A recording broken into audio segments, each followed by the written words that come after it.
দারুণ স্বাদের একটি ভর্তা রেসিপি। তো এটা হলো ডাঁটা শাকের ভর্তা।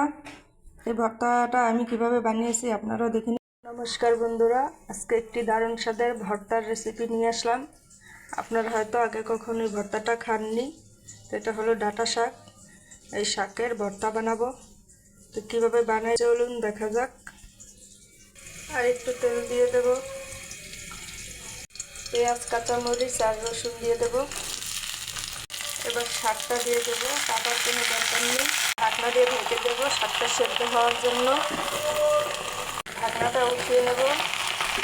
দেখুন শাকটা কতখানি মজে গেছে।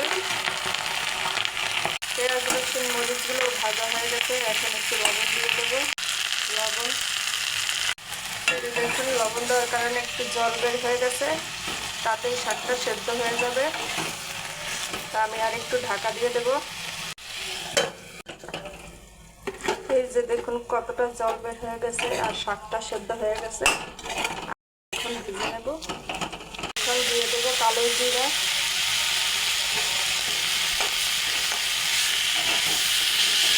এই যে দেখুন একটু জল নেই, শাকটা হয়ে গেছে। এখন ঠান্ডা হলে বেটে নেব। ভর্তাটা এখন বেটে নেব। এই যে দেখুন বন্ধুরা, ভর্তাটা বেটে নিয়েছি। তা আপনারা এভাবে বাড়িতে বানিয়ে খাবেন, খেতে দারুণ লাগে।